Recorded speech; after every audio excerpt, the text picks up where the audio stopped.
Russia maintains its pressure in our Central European region, developing an offensive military potential. As nations with authoritarian ideologies and imperial tendencies increasingly look to grow their power and influence on the world stage, we remain committed to the original pledge made by all NATO allies. We know this historic partnership is not static or inevitable.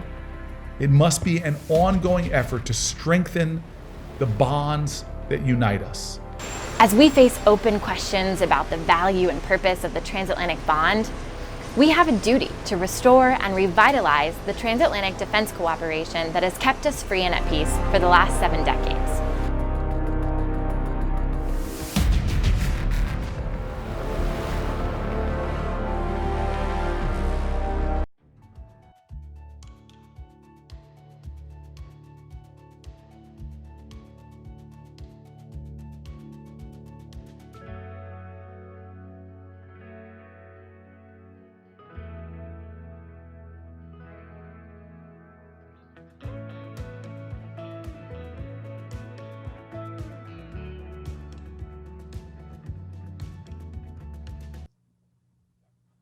Hello and welcome back to CEPA Forum.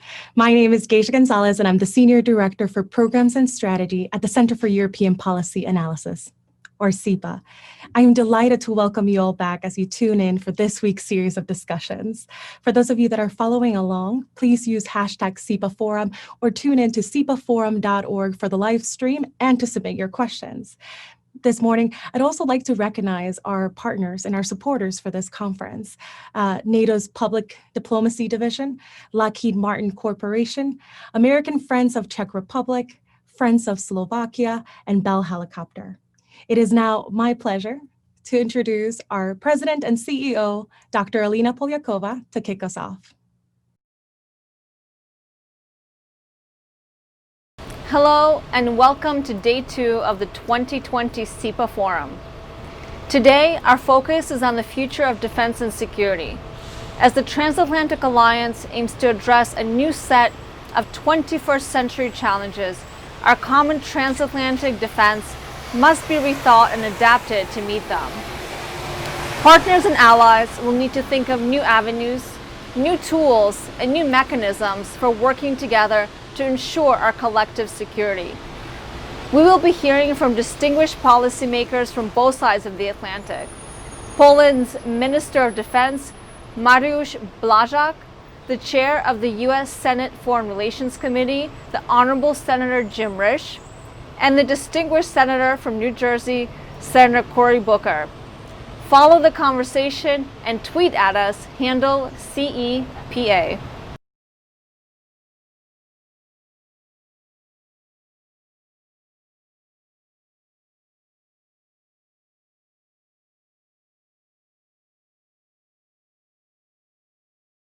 The transatlantic community enters a new decade in a very difficult security situation.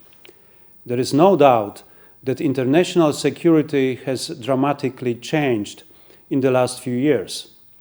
Russia maintains its pressure in our Central European region, developing an offensive military potential.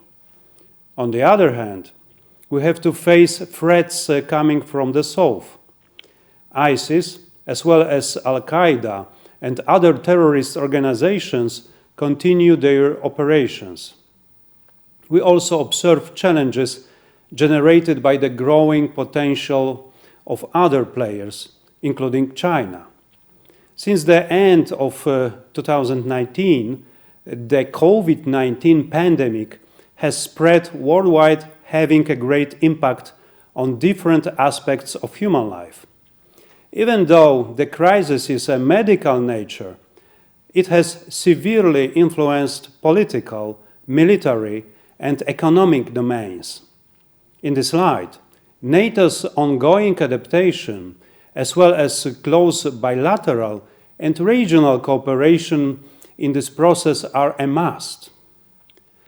Poland responds to these threats and challenges, strengthening also regional cooperation, mainly within the Visegrad Group, with the Czech Republic, Slovakia, and Hungary. The V4 unity today is even more important than ever, contributing to NATO and the EU initiatives.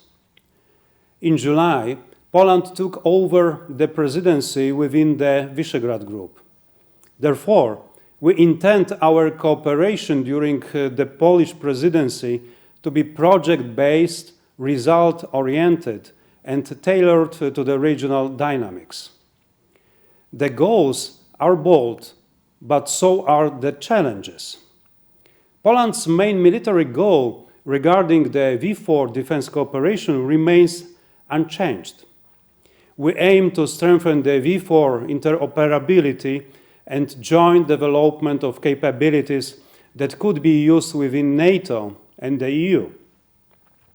First and foremost, we will aim at establishing multinational formations and contributing to multinational forces and initiatives such as the Enhanced Forward Presence, NATO Readiness Initiative, NATO Response Force, Joint Logistic Support Group HQ, in the frame of NATO and the V4 EU Battle Group.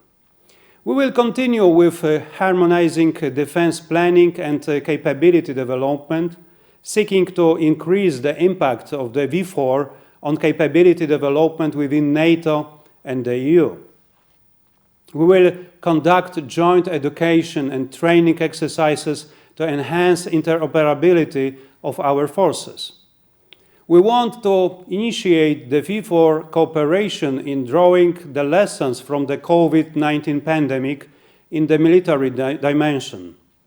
We will also look for possible V4 cooperation with partners, in particular those which are the most engaged in the security of the eastern flank, the US and the UK.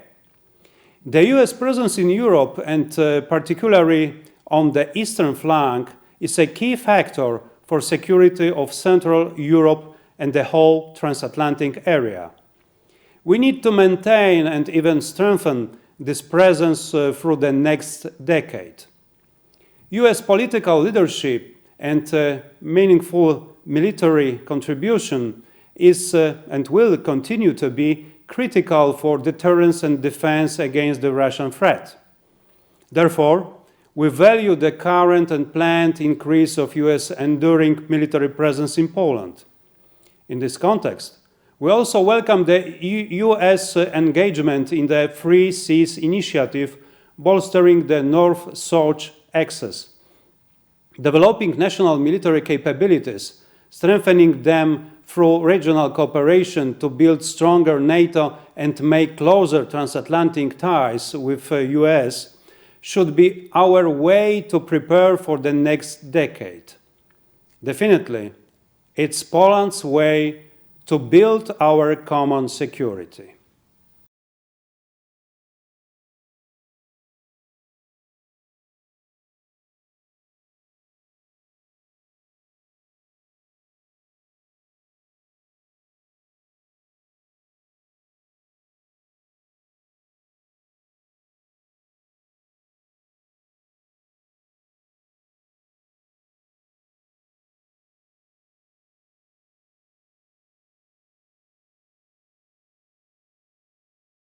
Hello, I'm U.S. Senator Jim Risch, Chairman of the Senate Foreign Relations Committee.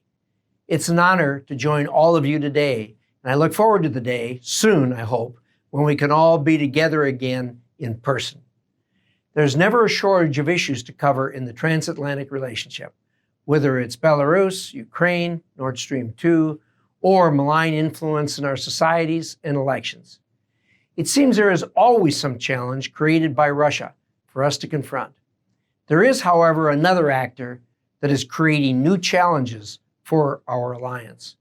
But before I get into that, I want to talk about the transatlantic relationship on its own merits. Fostering stronger U.S. and European ties has been a priority of mine during my nearly 12 years in the Senate. First, I'm a strong supporter of NATO, the greatest political, military alliance in history.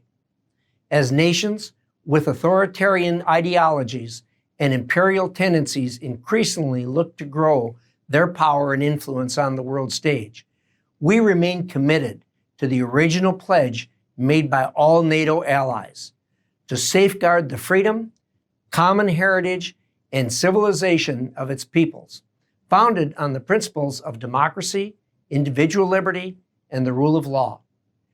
These shared values are what have helped build a strong and enduring transatlantic relationship, whether countries are NATO and EU members or not.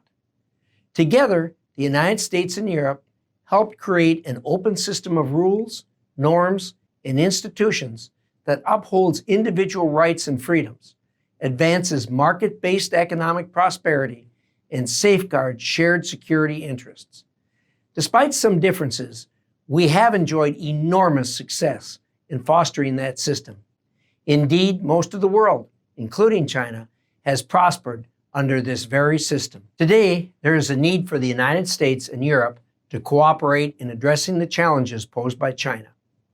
Both sides of the Atlantic recognize China is a global power, not a developing country.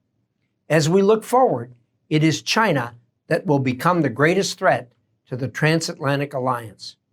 China is our economic competitor, and this competition must be legitimate.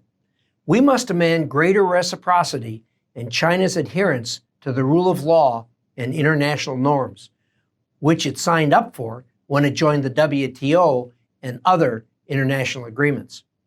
Unfortunately, China's vision is vastly different. The rights of the individual are subordinate to the interests of the state. Economic coercion for political ends is a legitimate form of statecraft. And might makes right on the high seas and in contract negotiations. This is our shared challenge. The European Union is correct to label China as a systemic rival. And leaders around the world have made clear that China must abide by its commitments and support an international system that is free, fair, and open. If China embraces these principles and truly wants to be a global leader in the 21st century, China will find the United States ready to cooperate. But until China pursues that path, the United States and Europe must be prepared to safeguard our shared interests, and we must do so with vigor, and we must do so together. We are making some progress. The United States and the European Union have both improved our screening of foreign direct investment. We've combined forces to expose the Chinese government's horrifying repression of the Uyghurs. And the US and EU have recently agreed to start a dialogue on China-related issues. These actions are an important start, but the challenges of China, which are many and widespread, require a sustained commitment. Together, we must ensure that the free international system we built together can withstand outside pressures. Without that, there certainly will be a collapse. It's absolutely important that we stay together on this. In July, I introduced legislation entitled Strengthening Trade, Regional Alliances, Technology, and Economic and Geopolitical Initiatives Concerning China Act, or the Strategic Act. It is a comprehensive approach to China with concrete policies in several key areas of the competition. Every aspect of this legislation highlights the importance of collaboration between the United States and its allies. None is more important than the transatlantic cooperation between allies. Addressing the challenges China poses will require balancing our long-term shared interests with our current nuisances. And yes, I know there are some frustrations between the US and Europe today on everything from tariffs to Iran to defense spending. We have overcome our differences in the past. Committing to each other, to our collective security and common interests have always and always should override other issues. As China challenges us today, that same commitment must be paramount. We must work together to fend off China's political influence and coercion. We must have a healthy awareness of the control exerted by the Communist Party. We need better coordination to shape the future of technology and ensure a level playing field in industry groups that set standards and norms for emerging technologies. Chinese companies are playing a much more active role in these groups and undermining our values at the same time. To protect freedom and human rights, the United States and Europe must be active in how new technologies will be used. Despite frictions, there is ample room for us to cooperate on trade issues. A major priority for the U.S. and for European partners is WTO reform, which we should all support. While the WTO remains crucial to a functioning international trading system, competing with China will require more than that. We must consider other ways to defend ourselves from China's economic malpractice, such as further cooperation on investment screening and better alignment and export controls to safeguard critical technologies. We should also work to secure and strengthen critical infrastructure, from energy grids to ports to undersea cables. China has already amassed enough economic and political might to coerce countries into deferring to China's interests. We must build a collective resolve to defend the system we built by working together. We welcome all our European partners, no matter their membership in the EU or NATO. Transatlantic security and prosperity requires that we continuously renew our commitment to each other and pledge to use all of our combined tools to succeed. I am confident that the United States and Europe can overcome some of our current differences and find a shared vision to defend the system we built together. Thank you again for your kind invitation to share my thoughts and to be with you today.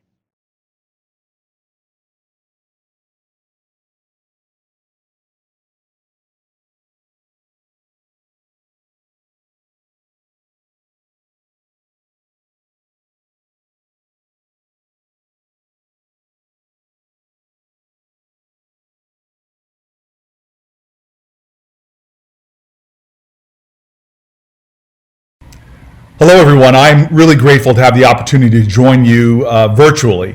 And I just want to say thank you. I have so much respect for CEPA and this, their 12th annual forum. I'm grateful to be a part of it. It really is an honor also to be here with my Senate Foreign Relations Committee colleagues. And I want to thank the CEPA President, CEO, also, Dr. Alina Polyakova. I want to thank her for her leadership and for her hard work and dedication. I grew up in a household where the principles of our American democracy and allegiance to them ran truly deep.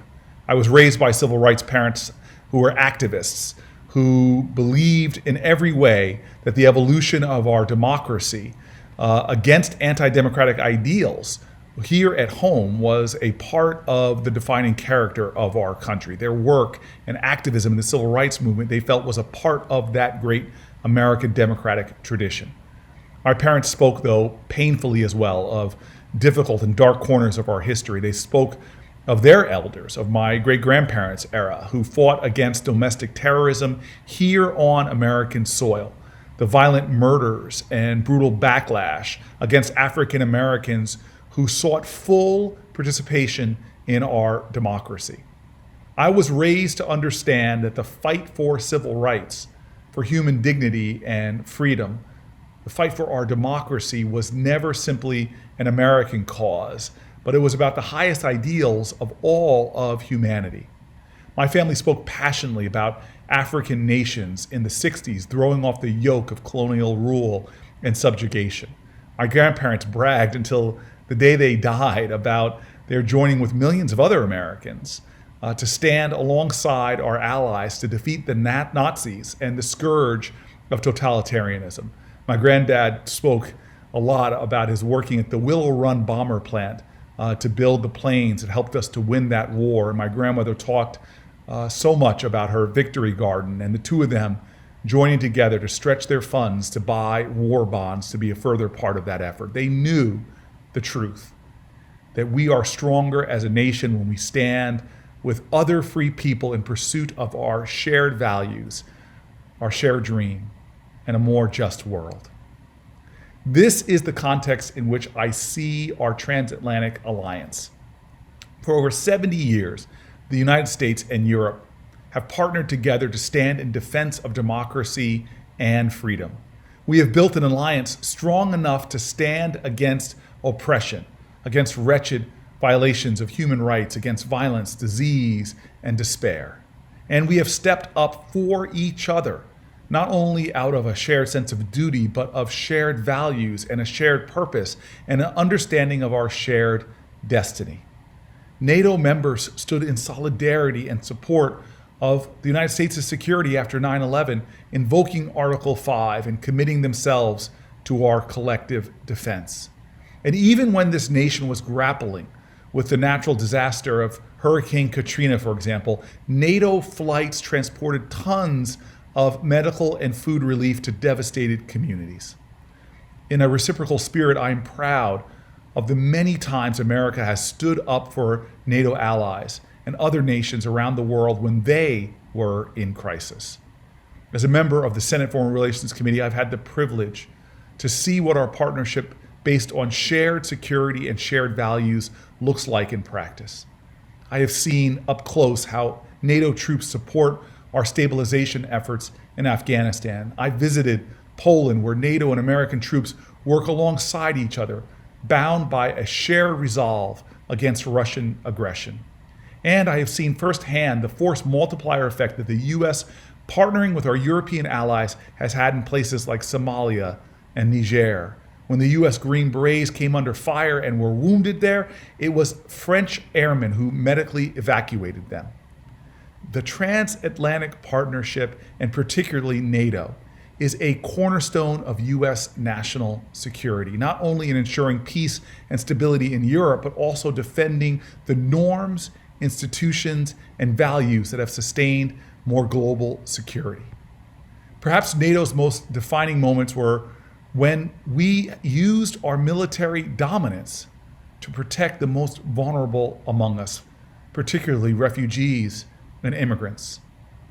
Prompted by Yugoslavia's violence against ethnic cleansing of Albanians, NATO's involvement to halt the massacre of thousands marked its commitment to ensuring human rights and humanitarian assistance. It was another chapter of our alliance showing the best of humanity. Since then, NATO has responded to pressing humanitarian challenges from Ebola in West Africa to the H1N1 pandemic flu in Bulgaria and Ukraine to forest fires in Latvia and Israel, and now, during the COVID-19 pandemic, delivering critical ventilators and masks from Turkey, Germany, and the Czech Republic to Europe's two hardest hit countries, Italy and Spain. And yet we know this historic partnership is not static or inevitable. It must be an ongoing effort to strengthen the bonds that unite us. And critically, it requires constant vigilance and coordination, because as long as our transatlantic relationship is defined by a commitment to democratic values, to freedoms of speech and press and religion, to human rights and good governance, our alliance itself will be the target of anti-democratic forces. We know that likely as I speak, Russia is using misinformation operations and hybrid warfare aimed at destabilizing us. They seek to sow discord. They seek to weaken our institutions, to try to foment chaos, to make us question truth, to destroy our democratic way and exploit our weaknesses, all for their gain. Russia's interference in the 2016 elections here in the United States was not an end. It was the furtherance of its cyber warfare strategy to sow discord and instability. According to recent reports, the Russian military has actively targeted at least 200 different U.S. groups and organizations involved in the 2020 elections. And there is no reason to believe that they are stopping there. Their efforts are aimed at not just destabilizing their neighbors, but weakening and undermining democracies across the globe. Meanwhile, our alliance must also contend with the fact that China is experiencing remarkable growth, often on the backs of our open trade policies. While they violate our shared principles and human rights within their own borders, they engage in unfair practices and other activities that violate international trade law and undermine free markets. And this is all while attempting to market itself as an attractive alternative to the US and its transatlantic partners, with President Xi describing his country as, I quote, a new option for other countries. Pew survey from late last year found that, I quote, countries like Nigeria, Kenya, and South Africa, nearly as many of them named China as their most dependable ally as they named the United States.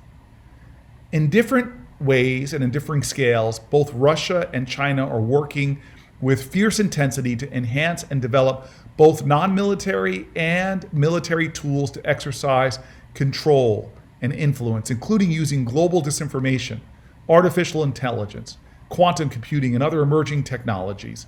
Their actions demand a response from the strongest alliance in the international community, the Transatlantic Partnership. And yet, for the first time in over 70 years, an integral part of the partnership, the United States of America, is not only failing to lead, but also diminishing its resolve to partner. The United States president has insulted and undermined our closest allies, denigrated the historic alliances and institutions we helped to build, and has retreated American leadership on the international stage. Meanwhile, the most pressing challenges we face have only gotten worse. From the rise of authoritarian governments and autocracies, to violations of human rights and human dignity, to climate change, to a global refugee crisis, and now a global pandemic.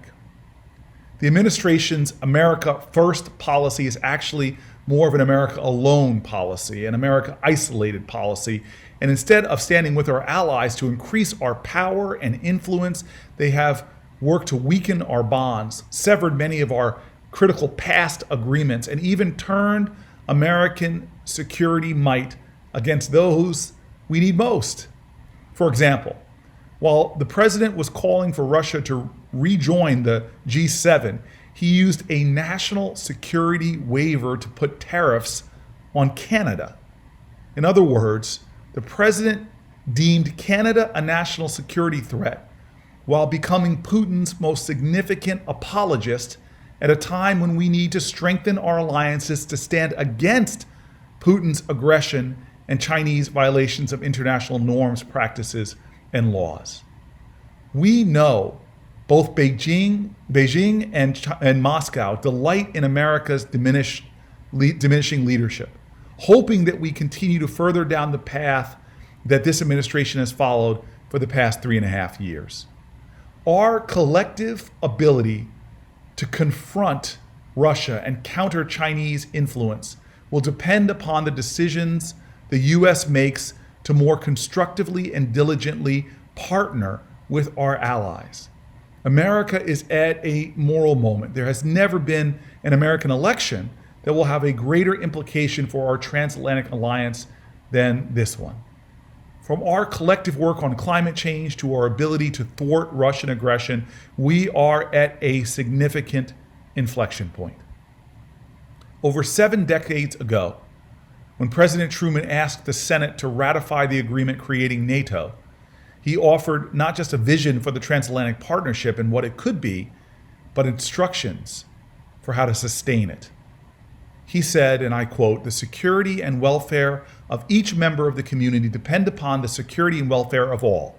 None of us alone can achieve economic prosperity or military security. None of us alone can assure the continuance of freedom." I believe in the truth of Truman's words. I believe in the United States' deep commitment to them. Though we live in a time of peril and difficulty, I don't believe that there is any global problem that is too big for us to solve together. Earlier this summer, in the wake of the unjust and horrific killing of George Floyd by a law enforcement gone rogue, I watched as not only Americans protested in all 50 states, Puerto Rico, and the U.S. Virgin Islands, but how our allies protested injustice, flooding streets of Paris, London, Berlin, Rome, Madrid, and so many other European cities. It was so affirming to me and millions of other Americans. Maybe it's my upbringing as an African American, whose family history has confronted some of the most ugly and anti-democratic aspects of American history. And yet we all came together in this country from diverse backgrounds and advanced the cause of democracy here at home. People standing together, marching together, people like Goodman, Cheney, and Schwerner dying together in Mississippi, black and white, Christian and Jewish, this tapestry of America coming together to make us more of a significant moral voice at home and abroad. We in our nation must be steadfast in our commitment to democracy today at home and abroad. We must resist the ongoing domestic efforts to suppress the turnout of communities of color and local Americans in voting. We must somehow make sure that whether a person is from whatever background, that the robust ideals of inclusion apply to all, that democratic participation is open to all, and fairness, that heroes like John Lewis fought for, are available to all. We are at a precious moment and a precarious one. We are at a crossroads. If we undermine our traditions, if we assault our democratic institutional integrity, if we weaken public faith in truth, in government, in free press, in our shared investment in our greatest civic heritage, then we not only do the work of our adversaries, but we run the risk of failing to fulfill what my family, so many of the American families believe that America should be. In the words of that Hebrew prophet, me and so many other Americans believe that America should be a light unto all nations. In the dark challenges of today, may we all commit ourselves to being light workers, to ensure that our transatlantic partnership is strengthened, to ensure that better days are ahead and that the light of freedom and democracy will only grow brighter and brighter for each coming generation. Thank you very much.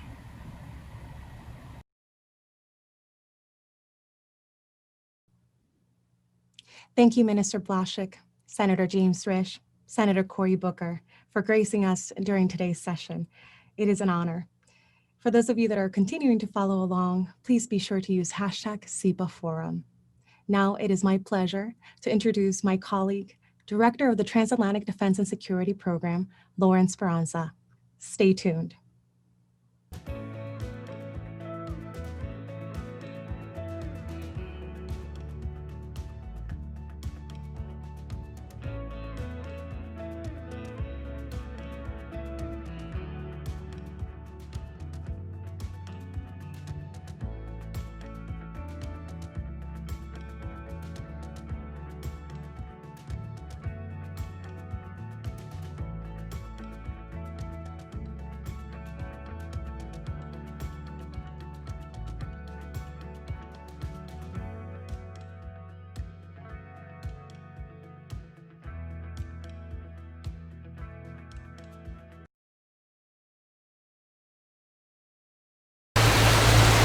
Hi, I'm Lauren Speranza, Director of the Transatlantic Defense and Security Program at the Center for European Policy Analysis.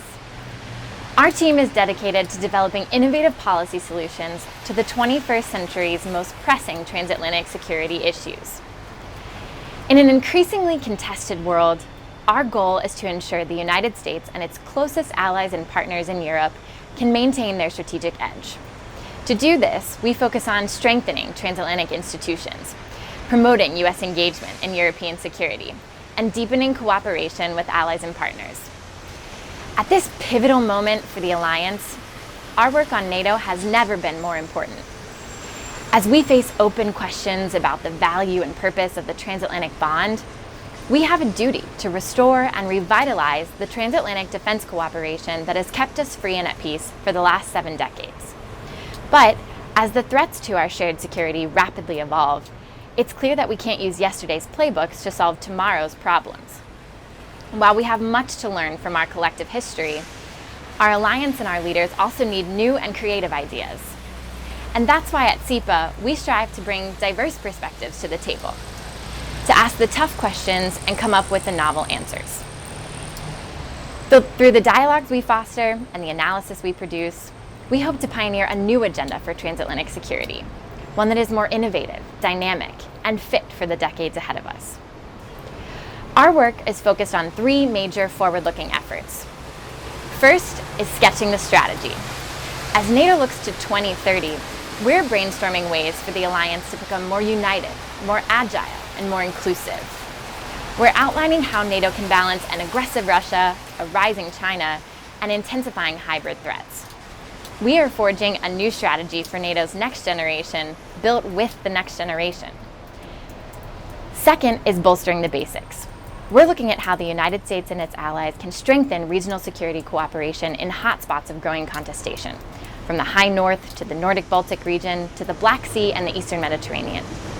Through our work on military mobility, we're helping the alliance increase its readiness and ability to act. Third is harnessing the power of tech. Through our newly launched Defense Tech Initiative, CEPA is helping the United States and its allies explore how to leverage emerging and disruptive technologies to enhance their own defense.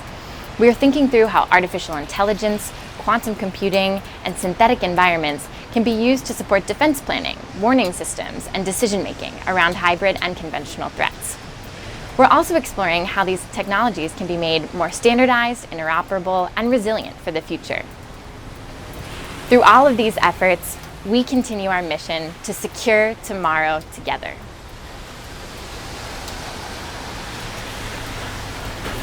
And now it is my distinct pleasure to introduce our next panel on an issue core to CEPA's regional security work, the geopolitics of the Black Sea, arenas of contestation. We're honored to have this important discussion moderated by our very own Pershing Chair, retired Lieutenant General Ben Hodges. Ben has been spearheading CEPA's efforts to drive the debate on these issues across Washington and Brussels, including through our Black Sea Working Group. Ben, thank you for your work, and we look forward to a great conversation.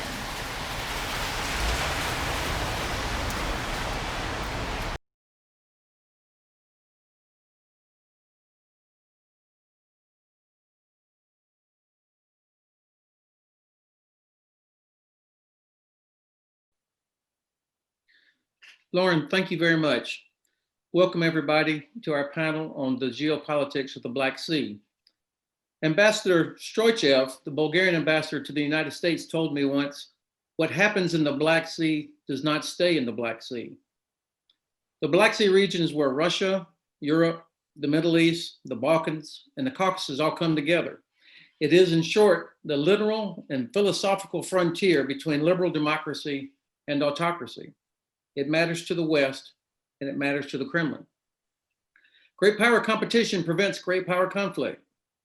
Failure to compete and demonstrate interests and a willingness to protect those interests in all domains can lead to power vacuums and misunderstandings of interests, which can in turn lead to escalation of tensions and then to actual conflict. In an era of great power competition, the Kremlin is attempting to create and maintain spheres of influence, especially in the greater Black Sea region. So the Black Sea region must now be the place where NATO and the West hold the line against anti-democratic forces, take the initiative, and begin to push back on Russia's attempts to dominate the Black Sea region in all domains, including diplomacy, information, military, and economy. Our four panelists today are experts on the region, and they'll provide useful insights based on their experience. They are Ambassador Kurt Volker, former US Ambassador to NATO and our distinguished fellow at CEPA. Her Excellency, Olga Stefanishina, Deputy Prime Minister of Ukraine for European and Euro-Atlantic integration. Simona Kojikaru, State Secretary and Chief of the Department for Defense Policy, Ministry of National Defense from Romania. And Admiral Retired Jamie Fogo, former Commander, US Navy Forces Europe and Africa, and former Commander, NATO's Allied Joint Force Command, Naples. Let's get started. Ambassador Volker, you've probably got as much experience in the greater Black Sea region as any living American as a diplomat, The Black Sea would seem to be the ideal link for connecting Central Asia, the Caucasus, and Europe, an east-west economic corridor, which would avoid Russia and Iran. This would provide strategic advantage for the entire region. Why isn't this already happening? What needs to be done to develop the potential of such a corridor? Well, thank you, Ben, and thank you, CEPA, for including me in the forum here. It's a great opportunity to discuss some really critical issues. Ben, you put your finger on it. Russia is an aggressor in Europe. They've attacked Ukraine. They've taken territory from Ukraine. They've taken territory from Georgia. Iran is also threatening regional power in the broader Middle East region, and also presents a challenge to Europe. And because of sanctions, there are limitations on what Europe can do with Iran as well. In between, you have this corridor from Kazakhstan and Central Asia, across the Caspian Sea, across the Caucasus, across the Black Sea, reaching Europe. It's a corridor that in some ways is developed. For instance, in oil supplies, there is a Baku-Tbilisi-Ceyhan pipeline. But in other areas, it remains underdeveloped, whether in the development of logistics and use of ports in Georgia to transport things from Central Asia across, transship across the Caucasus and onward to Europe. The Anaklia port was one possibility of that. It didn't work out. There are other ports. In addition to logistics, you can also think in terms of a digital highway.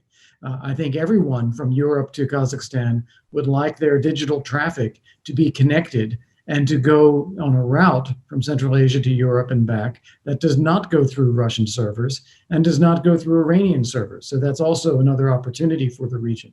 And likewise, the Black Sea itself should be seen not as a Russian lake, if you will, as too often people talk about it in terms of Russia. It's really a gateway to Central Asia. You already have 3 NATO allies, 3 partners surrounding the Black Sea, if you count Moldova as well. Russia is just one country there with a legal claim to only about 10% of the coastline. It's always been a historical power in the Black Sea, but it is by far the only interested party there.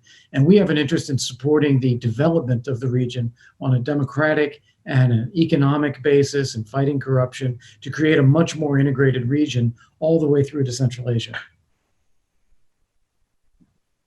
Kurt, thanks. So you mentioned 2 or 3 things there that I think are worth follow-up. Just a heads up to Admiral Fogo, Jamie, obviously what the ambassador just described is going to require freedom of navigation in the Black Sea. So if you would kind of hang on to that.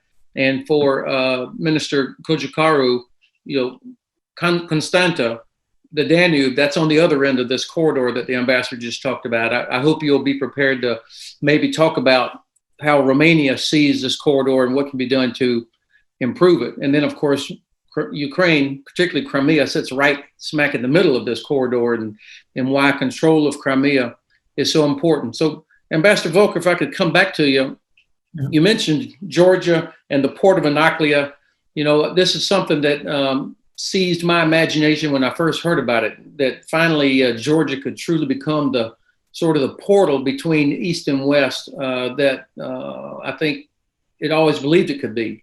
But for some reason, this port could never get off the ground, even though you had American investors along with Georgian investors. Hundreds of millions of dollars were invested in it. But honestly, it seems to me that the government never really had their heart into it. There were countless obstacles. And that doesn't chime with what the State Department recently said, that Georgia is a great climate for investment. So help us understand this. Right. Well, this is a tough one. And with every business deal, there's always more than one side to the story. Like you, Ben, I met with the Anaklia Port Consortium business leaders. Also, I've spoken with some of the potential American investors, and I've spoken with the Georgian government as well. And I think they did have an interest in it, but they wanted to limit the liabilities of the Georgian government, how much they could commit to. And so for a few, I think, legitimate business reasons, the deal never really came together. There was just not quite enough there and not enough will on all sides to pull it together. I think it was and is a strategic project. There may be some alternatives that will develop now in the future, and I hope one day the volume justifies coming back to Anaklia. There are issues about the free port that surrounds it. There are issues about the level of capital investment. There are questions about whether the government would be willing to guarantee a certain level of tonnage, which of course would put a burden on the Georgian taxpayer if they made such a commitment. So I understand the reasons why that didn't work. But there's another dimension here. I wouldn't say it in the case of Anaklia, but I'd say it in some other ones. There is a Russian sensitivity to the success of the Caucasian states and the success of Central Asia. They don't want to see these kinds of corridors succeed, whether it's digital or whether it's logistics or whether it's gas. And Russia does play a spoiler role to try to make sure that things continue to get routed through Russia. So that's one factor there. Another factor, and I think it's a case of glass half full, glass half empty. If Georgia compares itself to other states of the former Soviet Union, yes, it looks pretty good. It is one of the more attractive places to go for investment. And in fact, the Development Finance Corporation is considering putting a regional Development Finance Corporation office in Tbilisi to work on projects throughout the area. I think that's terrific. But on the other hand, if you compare Georgia to modern developed democracies and market economies, there are a number of issues that investors have trying to invest successfully in Georgia. There are issues about the courts and the fairness of the courts, and there are issues about the heavy hand of the bureaucracy in government sometimes. And just in the digital area, you may be aware that the parliament, in a very rushed fashion this summer, passed legislation that sought to overturn the investment of an Azerbaijani company in Georgia's online infrastructure. On the one hand, of course, you can understand Georgia having an interest in its own national security infrastructure, but passing legislation that would effectively have the government take over an existing foreign investment or reverse that investment or appoint directors or fire CEOs of companies, those sorts of powers are anathema to a foreign investor. And I think really raise a question about what the investment climate could be going forward. I hope the Georgian government clarifies these things quickly so that Georgia presents itself again as a positive investment climate for foreign investors.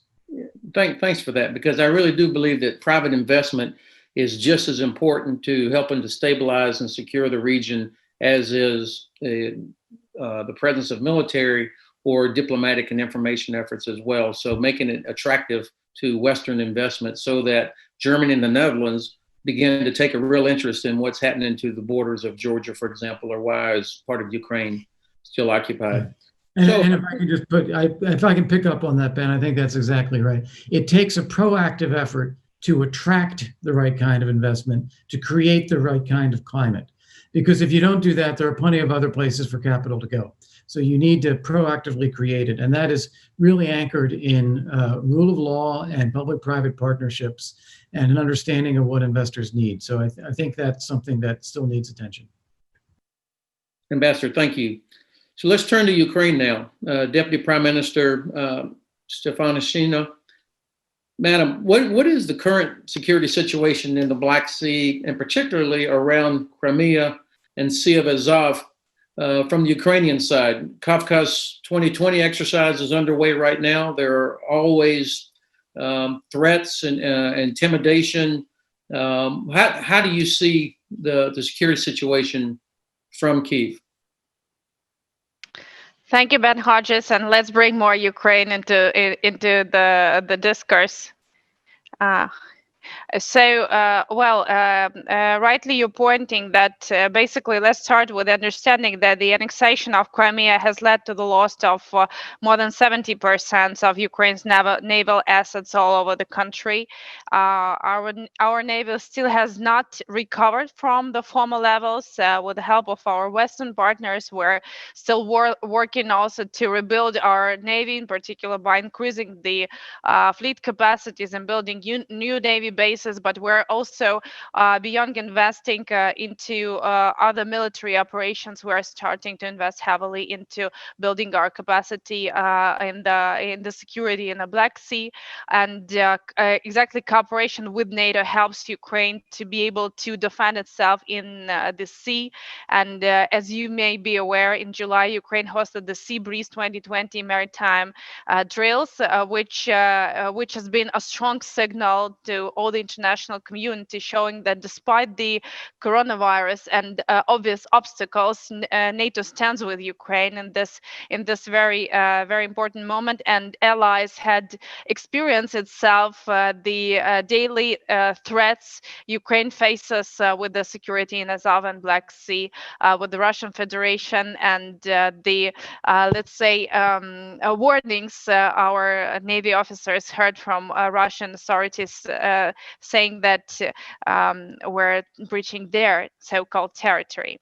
And these signals, which were heard by many navies from Bulgaria, Georgia, Norway, Romania, Spain, Turkey, and Ukraine, and the United States. And it's very important that, having granted EOP status to Ukraine, we are hosting the Caucasus. We're looking closely to the Caucasus 2020 drills, but we are also holding the national trainings at the Black and Azov Sea, and also in the territory of Ukraine, in a response also to these trainings. Well, anyway, coming back to the topic, after the Russian Federation occupied Crimea in 2014, the progressive militarization of the Crimea Peninsula is being carried out on a daily basis. It is fixed by our officers, and it's fixed by different stakeholders. Russia is in the midst of the massive naval shipbuilding program using Ukrainian Navy fleet, and as Russian Navy grows stronger, it moves more vessels to the Sea of Azov, a clear attempt to create a strategic imbalance favoring Russia in a Black Sea region.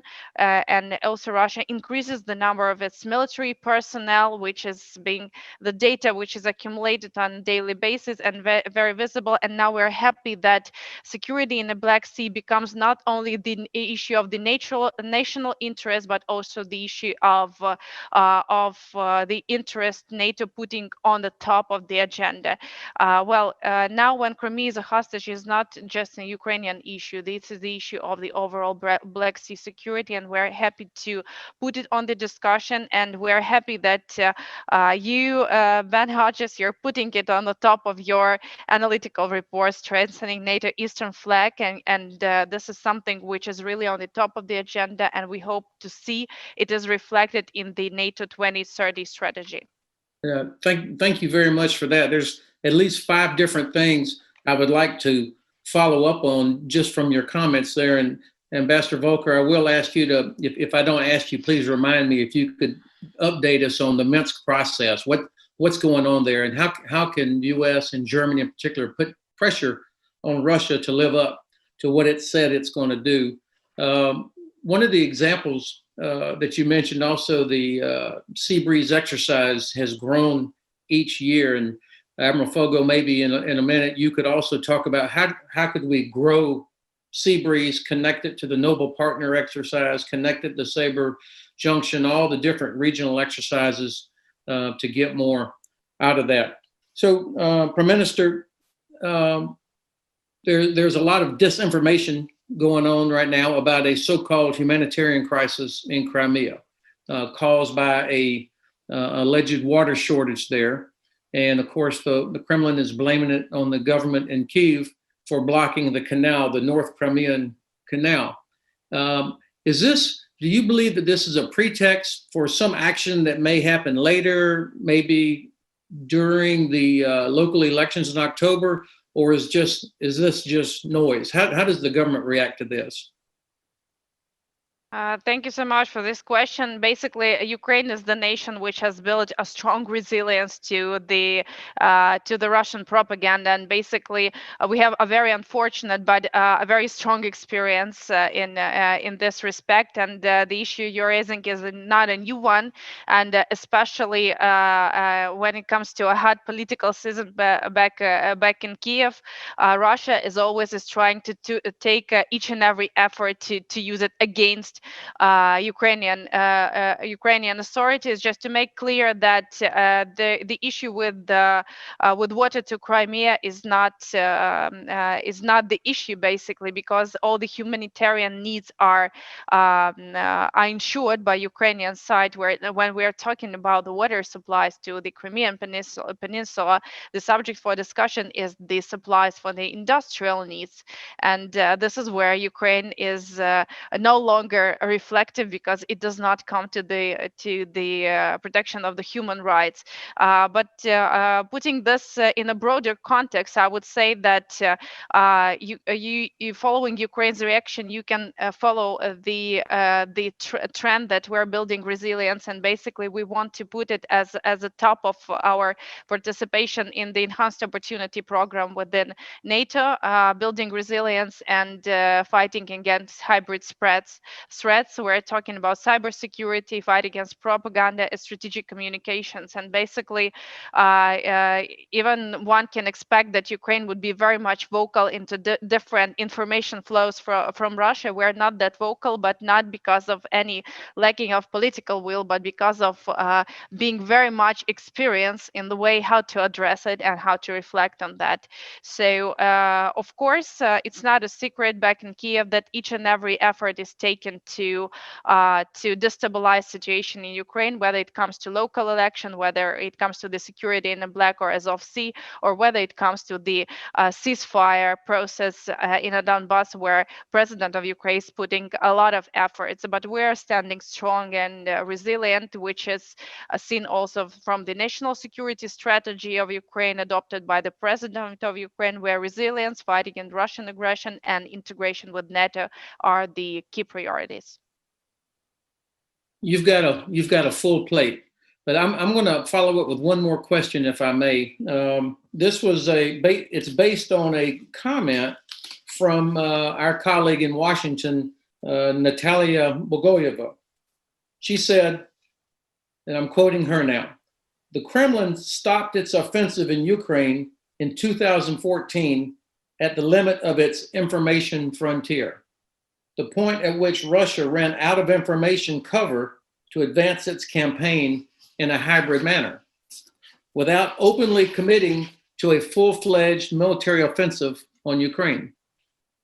President Putin's reliance on his ability to shape perceptions, combined with his inability to meaningfully expand sources of conventional strength, means that even his hybrid wars can go only so far. Putin seeks to avoid being forced into a defensive information posture that could call into question narratives about his value and strength. Therein lies one of the key and least exploited vulnerabilities in Putin's offset approach." I had never thought about it until I read what Natalia had written there. How would you respond to that? Thank you. Thank you so much. I think that what you just quoting is the part of the general narrative and experience we faced all. Russia is a well-known player using all the possible instruments of hybrid warfare.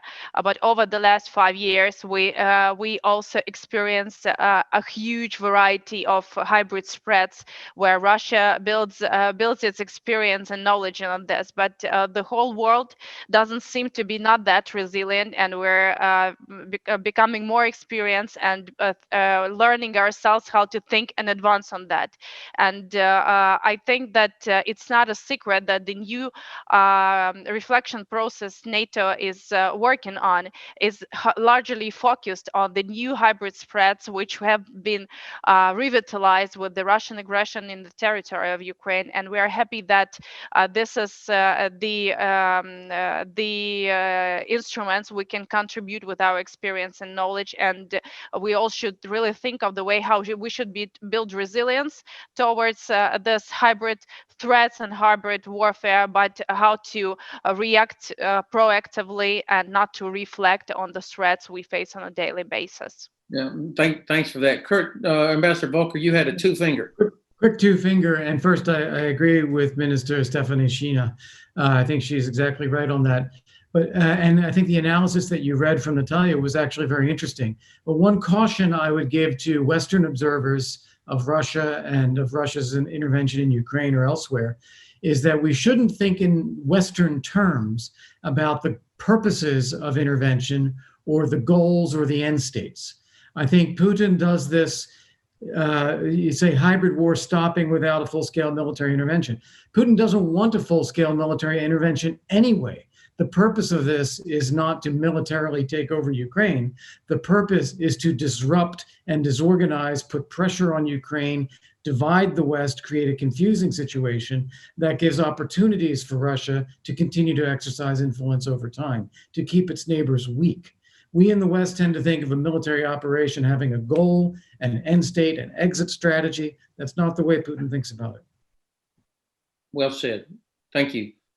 Okay, so to Romania, Minister Kojokaru, Romania and Ukraine have set the example, I think, in the Black Sea region for neighbors cooperating. I know that Minister Chuka and his Ukrainian counterpart have established formal agreements about exercises and information sharing and so on. And this is something that I hope everyone else will in the region will begin to build on. But what is the strategic thinking from Bucharest when you think about the Black Sea? How do you view it? How do you prepare for it? What can the West do to be more helpful? Thank you very much, Ben, for this. Thank you, CEPA, for keeping the focus on the Black Sea. And I'm honored to be today part in this high-level panel. So I should say that first, Russian ambitions and posture are making high waves in the Black Sea. You have mentioned already that Russia has embarked a long time ago on a campaign to dominate the region via military buildup, energy, and influence tools. So the result today is that European security is played daily in the Black Sea region, impacting both NATO and major allies. So shifting power balance plays out. Russia is today the main challenger from the Baltic to the Eastern Mediterranean, which is very, very important to acknowledge, and having the Black Sea as one of the most important pillars in this aggressive strategy. And this will remain the same for the medium and long term. This is very important. Why is Russia devoting substantial efforts to the Black Sea? A logical answer is that Russia sees the Black Sea as strategically important for its immediate security. But it is more than that. It is about projecting power towards Mediterranean and beyond. This is the stake, and it is also about a coherent strategy towards NATO and EU, and it's about geopolitical disruption. Coming back to Romania, I will quote you, General Hodges, by saying that we should put the Black Sea in the center of the map. So yes, our new national defense strategy is putting the Black Sea in the center and highlights the importance of working with US, with NATO, with our partners in enhancing the security in the area. And of course, Ukraine, Georgia, Republic of Moldova are very, very important partners for us. Romania is doing its fair share, but we cannot do it alone. Therefore, we need support from our allies, from US. And one important issue, because I was following the previous questions, is related to investments. And I should tell you that as of yesterday, Romania's exchange stock held its first session as an emergent market. This is very, very important.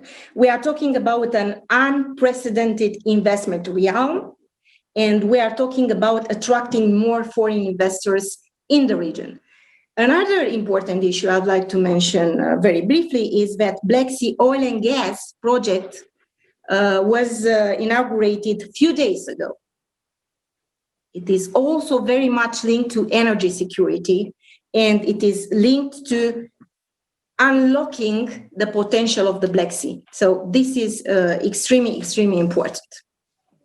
Moreover, I should say strengthening allied deterrence and defense. And you know, Ben, very well our stance on this issue. It's important to have more NATO here, more US here in an attempt to have viable, credible deterrence and defense at the Black Sea. This is very important, and to enhance the overall alliance and European security and stability. Okay, I've seen the time. I don't know if I could go back. If you asked Ben to talk a little bit about corridors, about interconnections here in response to a previous question. Sure. Let me. That was going to be my follow-up. Actually, was when I've been to the port of Constanta a couple of times. You see, it's a huge port with great potential. And then, of course, I've crossed back and forth over the Danube River multiple times, but neither the Danube or Constanta seem to be at full capacity. They don't have the business that they could. Obviously, if we had this economic corridor, the demand on Constanta and for traffic on the Danube would increase significantly.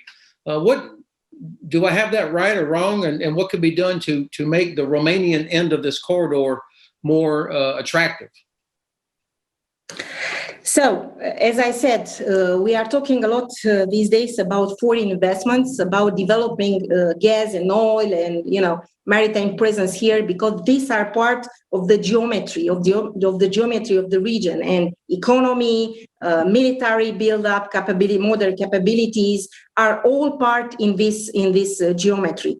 I should say that indeed the security of this essential infrastructure in Constanța and in the Danube area is very, very important, is crucial for the European and global trade, and at the end of the day, for the prosperity of the region. And I should say, Ben, that we see the Danube as a vector for mobility, for military mobility, and for reinforcements in the Black Sea region. And we do think that Danube could reset, in a way, would be an option to reset the stationing of the ships in the Black Sea, because, the Montreux Convention and all the limitations there. So Danube could be an option towards this aim at the end of the day. Thank you very much, Minister. So, shipmate, Admiral Fogo, you've certainly, in your several years as the commander of Joint Force Command Naples and U.S. Navy Europe, did everything you could to increase NATO and American naval presence there in the Black Sea region. Why is Russia a problem for us in the Black Sea? Why did you have to work so hard to try and improve naval capacity there? Thank you very much, Ben, and thanks to CEPA for inviting me here for my first event as a retired admiral. And Ambassador Volker, it's great to see you again, and ministers, thank you for participating. Russia has traditionally been a player and most recently become a problem in the Black Sea. And if you look back at recent history, we'd call them contemporary events, Ben. The ambassador mentioned the dust up and skirmish, which was a little small war in Georgia in 2008. I can remember being in the Pentagon with the chairman, Admiral Mullen, when that happened. We were surprised. There's been several other events on the sidelines which indicate that Russia cannot be trusted. Nemtsov's assassination, Skripal poisoning, and most recently Navalny and his poisoning, which has certainly upset the Germans. The illegal annexation of Ukraine also came as a surprise to us after the Olympics, and it probably shouldn't have been, but it was. And now we're in a frozen conflict there. What bothers me is the recurrence of bullying that occurs in the Black Sea region. So if you look at what happened in the Sea of Azov, first of all, the rapid building of the bridge over the Kerch Straits, first guy to drive over in a truck was President Putin. That sent a very strategic message to everybody. The ambassador alluded to it, goods transferred only on Russian roads, Russian lands, Russian sea routes. They're trying to strangulate the port of Mariupol, and that is indeed unfortunate and unfair. But my worry is that Sea of Azov model, where the 3 ships were impounded, 24 sailors put in the Lefortovo prison in Moscow for over a year, a complete violation of the Geneva Convention, that could be exported to the rest of the Black Sea. And we've heard today from the ministers and from the others the importance economically in the digital domain for trade and for peace and security. So the Russians represent a threat. And this isn't just something that happened overnight. If you go back to one of my favorite examples, February of 1988, with the bumping incident, it was really a collision at sea. Some might call it an elision between the USS Yorktown and the Bezavotny. A lot of damage done to both ships there because we argued over a freedom of navigation exercise on territorial waters, and the Russians came out and didn't like it, and they collided with the Yorktown and the Charon. And that was somewhat of a seminal event. When I saw the Sea of Azov occur again on a smaller scale, with tugboats and small patrol craft, it brought back those memories. And so they really have not changed. They have not embraced international organizations, institutions, standards, and norms. So I find that they are dangerous and they need to be checked. And I did everything in my power when I was commander, Naval Forces Europe and Africa and JOC Naples, to put ships in the Black Sea, either under a U.S. hat with allies and partners bilaterally, or my favorite thing to do, multilaterally with NATO. So I'm wearing today the Lion of St. Mark's tie. It carries the deter and defend in the Euro-Atlantic region theme, because the lion holds a sword in his hand for defense, but his other paw is on the Book of Peace. And as Todd Wolters will tell you, General Wolters, 90% of what we do is deterrence, and 10% of what we do in time of increased tensions is defense. And so all of that taken into context, I think it's necessary we maintain a very high presence, as the minister said, and that we quell the tides or the high waves, as she pointed out, that the Russians are creating in the Black Sea. Very important region. Jamie, thank you. What a great perspective from an experienced admiral. And I should have said it up front. Congratulations on your retirement, and after decades of service and sacrifice. And obviously great to be working with you today. So U.S. Navy has limited assets to put into the Black Sea. We do have Montreux Convention as a planning consideration. What else can be done in the region to increase capacity, whether it's through the alliance, or specifically here you've got the Deputy Minister of Defense of Romania and the Deputy Prime Minister of Ukraine. What advice would you give them to improve their naval capacity? Right. Well, thanks very much for giving me the bully pulpit on that. And I know Minister Chuka has heard me say this before. I have friends all over the region in the form of the CNOs of the Ukrainian Navy and the Georgian Navy. Bornchenko was a good friend. Nish Papa was working for him before that and is now running the show. My advice, buy more Navy. Buy more Navy. So if you look at what we do, and my friends from Naval Forces Europe are on the streaming today on the video. Those officers and those sailors that are back in Naples operating forward in the Black Sea have put about 7 or 8 warships in 2018, 2019 into the Black Sea for a total of about 100 days. We'd like to be a little bit above that if we could. Of course, we have the restrictions of Montreux, and it's dicey, it's tricky. I think that Turks do a great job of maintaining safety and security in the Straits with Montreux. We never had a problem. I was there, Ben, as you know, as a 1-star, as a 3-star 6th Fleet commander, and as a 4-star. Always a very cordial relationship and always very accommodating. But there are limits. Obviously, the limits are there. They date back to Treaty of Lausanne and the signatories that signed Montreux in 1936. And that's to maintain safety and security, and also quell tensions. Too many warships in one spot can lead to unfortunate consequences, mistakes, and miscalculations. So the balance is about right. However, we can do more. First of all, deconflicting breeze and sea breeze was a good idea between Bulgaria and Ukraine. That helps. Things shouldn't be done in parallel. It should be done in series. We need to spread that presence out throughout the year. If the United States is putting 8 warships into the Black Sea, NATO should be able to do the same, but not at the same time, so that we have presence 2/3 of the year, and our partners and allies in the Black Sea can take the additional third.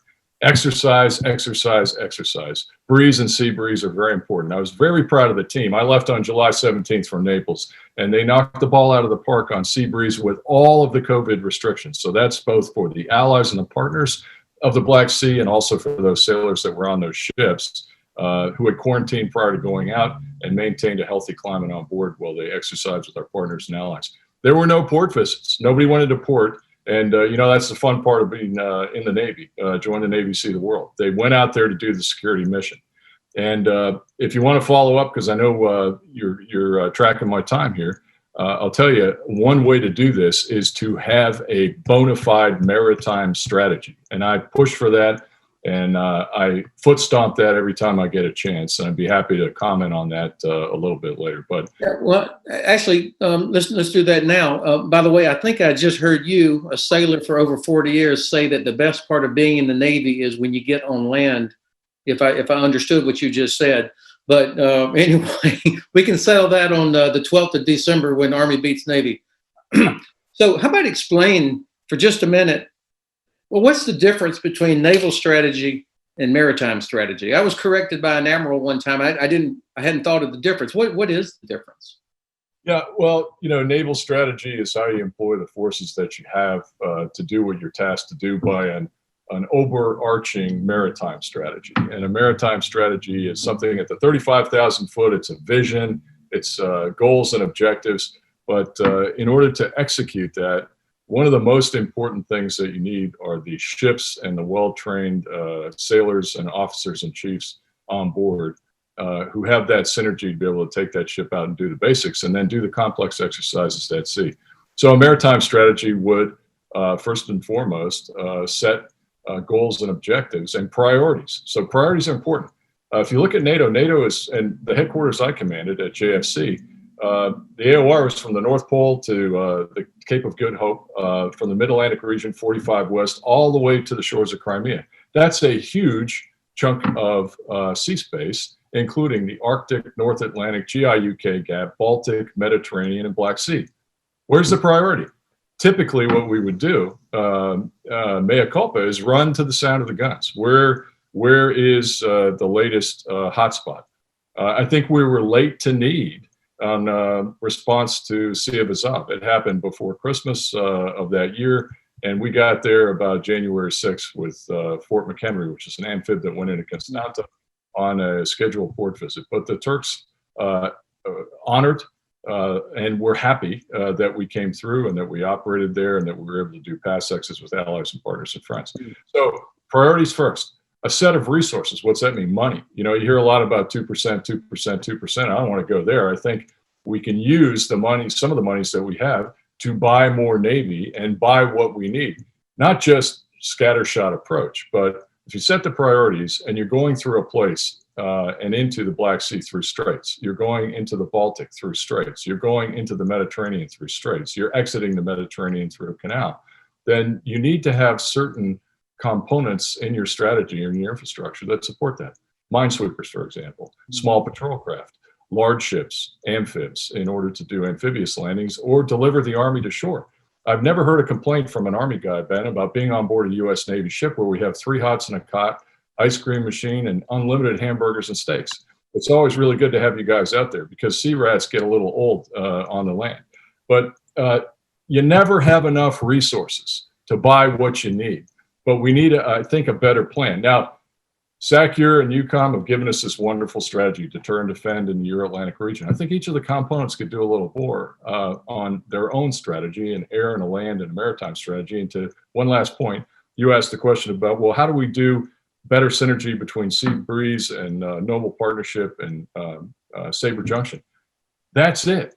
if all the components had a synergistic strategy that was interrelated, we could do that. So that's my piece. That's what I think we need, and that's where I think we can get better in our operations and our presence. Thanks for clarifying that, because I didn't understand the difference. The next question is going to come to Deputy Prime Minister and to the Ambassador, and it's going to be about Ukraine and Minsk process. Okay, so I'll read this question to you in a moment. This is from our audience. And then for Deputy Minister Kojikaru, I'll come back to you with a question from our audience about Transnistria and Moldova. How does Romania view the threat of what Russia is doing there or might do there? So back to the Ambassador and Deputy Prime Minister. Here's a question from our audience. We seem to be at a stalemate in Ukraine, with the Kremlin showing little interest or incentive in changing the status quo there. And the inability of the European Union to bring sanctions against President Lukashenko and his inner circle in Belarus, despite strong efforts by the Baltic members of the European Union, tells the Kremlin that they can act almost with impunity. What should our diplomats be doing? What can American diplomacy be doing? And can Germany take on more? So Ambassador Volker, to you first, and then to Deputy Prime Minister. Sure. Well, thank you very much. So first off, I think the premise of the question is correct, that I think President Putin is quite content with the situation as it is. He doesn't feel a need for resolution. He's happy to see this play out, and low-level hybrid war against Ukraine that weakens Ukraine and divides Ukraine from Europe. In that context, I think there are several things that American diplomacy should be doing. We are doing some of them, but there's even more that we can do. One of them, get our new ambassador on the ground out there. General Keith Dayton has his business meeting of the Senate Foreign Relations Committee today. I hope he gets a floor vote and gets out there by the end of the month or early October. That would be ideal. Second, I think we do need another U.S. Special Representative for Ukraine negotiations, position that I held for 2 years. That's a different role than the role played by the ambassador on the ground. That's one negotiating with Russia, coordinating with France and Germany, keeping policy together in Washington, working with NATO, EU, Canada, UK, and so forth. It's a different type of diplomatic job. Another, and one of the functions of that job, is to make sure that sanctions remain in place and escalate as needed, so that Russia sees that the sanctions will not go away unless it brings peace in Ukraine and gets out of Crimea. Another is increase the costs for Russia, for Putin domestically. It is not a popular idea in Moscow to see Russian soldiers killing Ukrainian civilians or Ukrainian soldiers. People don't understand why Russia would be fighting its brothers inside Ukraine. And this is why Putin tries to keep this under wraps, why he doesn't acknowledge the overt military action there.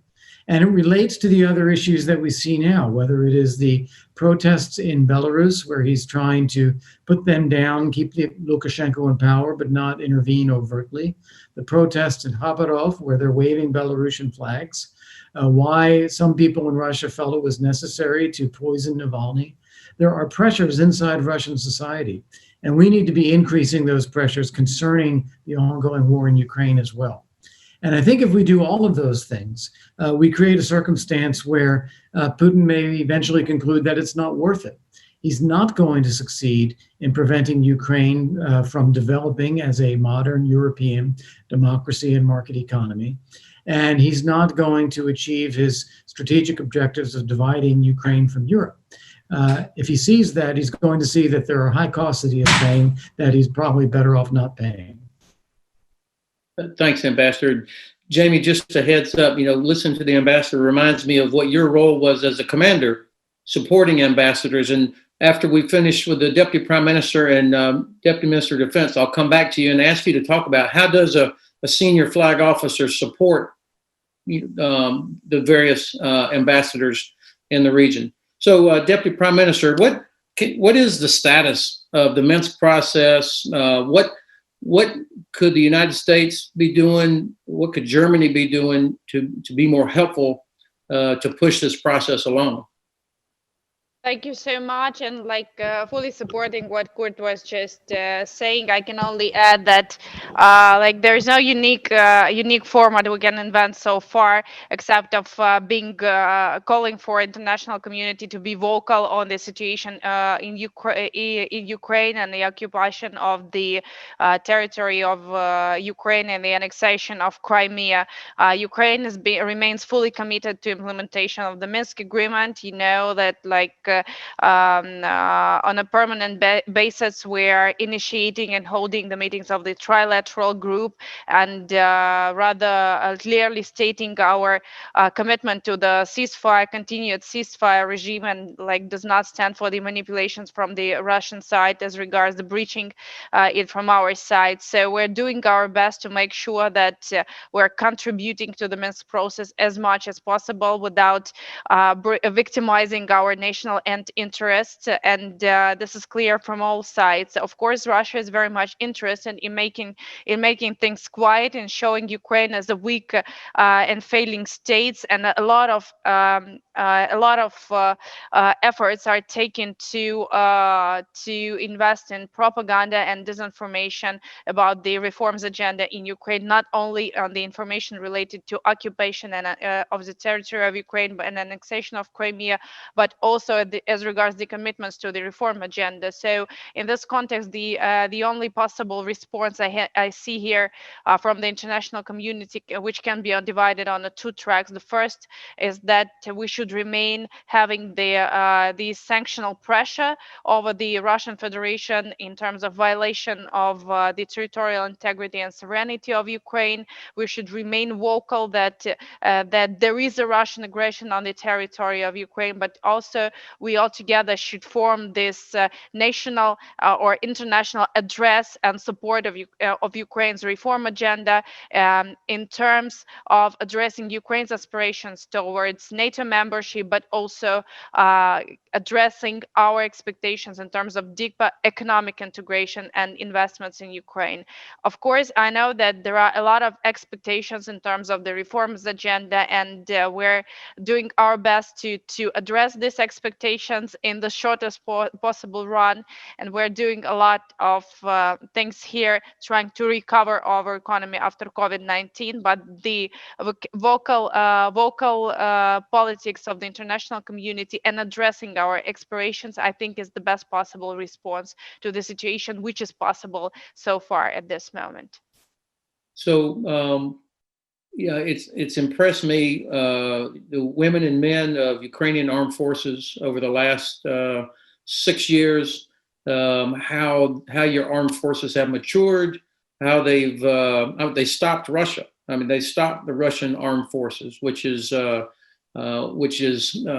impressive. And my own soldiers would tell me how much they learned working with Ukrainian armed forces, because Americans have never been under Russian artillery fire or Russian rocket fire. We've never been on the receiving end of the electronic warfare capability. And so Ukrainian people would be very proud of their women and men in uniform and the resilience that you talked about. Let me ask you one more question before I come to Minister Kojikaru.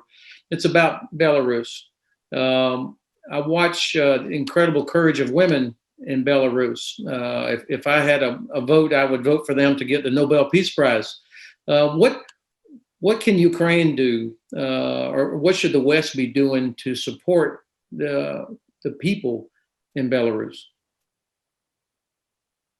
Thank you so much. Ukraine's been rather vocal at each and every stage of the protests at the streets of Belarus and Minsk, following the protests related to the outcomes of the so-called elections in the Belarus. Unfortunately, now we see that the situation there is the situation is not that stable. Ukraine has been demonstrating the commitment to dialogue, and from the very beginning, we saw that Ukraine can play a crucial individual role as a mediator to contribute to the resolution of this conflict related to the protests and non-agreement with the outcomes of the election. But after some to the Wagner's case, but also related to direct accusations of Ukrainian authorities as regards posing Ukraine as a reason for the protests on the streets of Minsk. It really does not contribute to the dialogue. We're judging any violence on the streets. You know, Ukraine has faced the revolution of dignity, and we understand that the voice of the people, of the population, is crucial. We are adjusting ourselves to the international policy, and we are aligning ourselves with the EU line as regards following the protests. But we are putting a lot of efforts and a lot of hopes to the ability to form this plan of the smooth transition of power, and we're relying ourselves also on the expertise on the OSCE ODIHR following their conclusions on the elections. Basically, this is the instrument which still one of the small amount of the international instruments which still has proven to be effective, and it has helped Ukraine a lot in many very dramatic situations, and we are putting a lot of hopes here. But still, we believe that there is only peaceful way of resolution here, and we're also looking very closely to the situation following that there is a very tight dialogue between Lukashenko and Putin on a daily basis, and this poses a direct threat to the national security of Ukraine. So we're not only treating the situation as a internal situation in Belarus, but the one which is directly effective not only Ukraine but all the region and all the Europe in generally. Thank you, Deputy Prime Minister. Okay, just a heads up. After I turn to Minister Kojakaru to talk to us about how Romania sees the threat in Transnistria and what does this mean for Moldova, we're going to end up with the CEPA tradition of the lightning round. So everybody will get 1 minute to make your final whatever it is. And Jamie, you can use that 1 minute to either answer the question I suggested or whatever saved round you had, okay? So the rest of you can be thinking about how do you want to use that last minute. So Minister Kojakaru, I know Romania has set an incredible example of modernization. Your soldiers work very hard. You've established great training areas. You've got threats in multiple directions. Minister Chuka was the one that first opened my eyes to the Black Sea. He said, Ben, we have a border with Russia too. It's called the Black Sea. But of course, to your north, you have Moldova, and then you have Russians that are still, some would say, illegally occupying Transnistria. What's the view from Bucharest of Moldova and Transnistria? Thank you very much, General Hodges, for the question. And we think the frozen or protracted conflict in Transnistria keeps the potential for additional risks for insecurity and instability in the region. So this is crystal clear. We should take into consideration, and I will ask others to keep this into their mind, the increase of Russian activation of the Russian forces in Transnistria. What I'm talking about more exercises conducted with Transnistrian forces, and this could be considered as part of the hybrid actions that Russia is pursuing towards the Republic of Moldova or Ukraine. So very, very important developments there. So as of Republic of Moldova, we support its European aspirations, and we are supporting a lot via NATO, via Defense Capacities Building Program.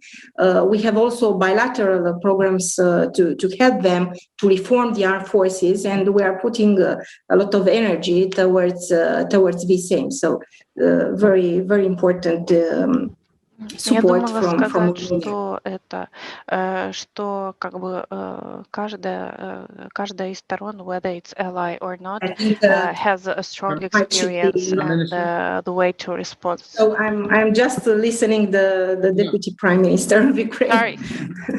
Sorry. Okay. Bottom line, important risk in the region is part of the belt of the frozen conflicts surrounding the Black Sea. So this is part of the grand strategy of Russia to keep the frozen conflicts, to put it like this, hot. In order, to have a leverage on different regional actors in the area, on different countries. So it's important to keep a watchful eye on what is happening in Transnistria and not to neglect what is happening there in relation with, more exercises, as I said. Thank you. Thank you very much. Okay, in the CEPA tradition, we have 3.5 minutes left. So lightning round, 1 minute to make your final point. Ambassador. All right, thank you. Rule of law. Ukraine, Georgia, and Moldova have some of the lowest GDP per capita in Europe. Part of its geography and the Soviet legacy, but another part of it is the reliability and transparency of good governance, of rule of law environment to attract foreign investment.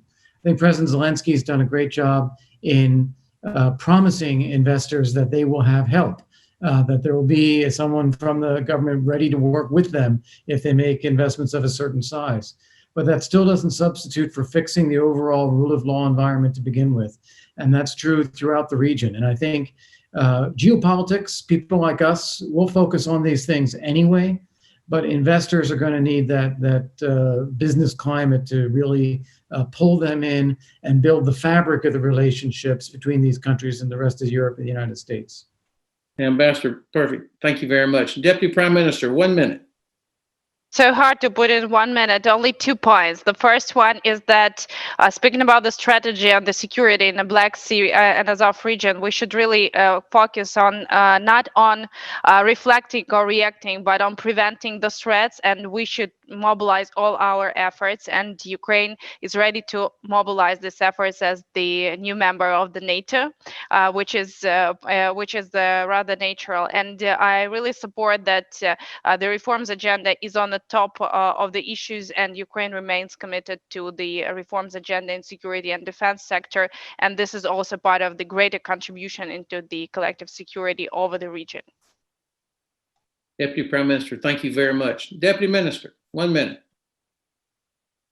Engagement, presence, resilience. So 3 main pillars for our strategy in the Black Sea. Engagement, we need to put in practice one threat, one flank, one presence, which is very, very important concept for the NATO eastern flank and for the Black Sea region. Presence and modern capabilities. I should say that only just last week we marked the delivery of the first Patriot system in Romania, which is a very, very important achievement. We are now the first ally on the eastern flank to have such a system. We are very proud of, so we are investing a lot in modern capabilities. 2% of GDP for defense is allotted in the years ahead for defense. Resilience, evolving threats, needs proper approaches, whole of society. We need to help our partners and to improve their defense capacities, to be more resilient in front of the new threats. We will overcome COVID-19, but traditional threats are here. So we have to do more together. Well said. Congratulations on being the first to accept delivery of those Patriots. All right, shipmate, take us home. You've got the last minute. Thanks, Ben. And a very passionate topic for me, although I didn't know you were going to ask me that question. A long time ago, I wrote a piece for Proceedings US&I called "The Navy is an Extended Arm of Diplomacy." This is about Navy and relationships with ambassadors and country teams. Theodore Roosevelt loved the Navy, and in that piece I wrote one of his quotes: "A good Navy is not a provocateur of war, it's the surest guarantor of peace." So I took a lesson from Grog Johnson's playbook. He's a mentor of mine. He's an admiral. He had my job. He used to do regional ambassadors conferences. When I worked for Admiral Mullen and Under Secretary Gates, the two of them used to say, "I'd give the State Department the full budget of an aircraft carrier if I could, to expand diplomatic operations and what they do around the world." I subscribe to that. So I brought in the regional ambassadors for the Balkans, for the Black Sea, for Southern Mediterranean and North Africa. I established personal relationships, and I'll just rattle off a few of these people who became friends: Braithwaite, Huntsman, Satterfield, Pyatt, Kosnet. Kosnet was a right-hand man in Kosovo. Clem, Rieker, Cormac, Dayton. I hope he gets there today. Hero, Burns, Ward, Eisenberg, Buchanan, and K. Bailey Hutchinson. And they depended on us as much as we depend on them for good advice. If we ever had to do a non-combatant evacuation operation, that's why Admiral Mullen used to say, never miss the opportunity to go to a country team meeting. That should be your first stop in any country visit around it. And that's what I did. And so the Gene relationship helped us do our job, and we helped them do their job. And it's intertwined. It's got to be a partnership. And I fully subscribe to that. Thanks for letting me expound on one of my most passionate. I was pretty sure you would be able to deliver on that. Okay, well, if we could just keep the four of you focused on the Black Sea region, then we could probably get everything solved in time for Christmas with this kind of brain power and energy that all of you have. So thanks very much, and thanks for making time for us today.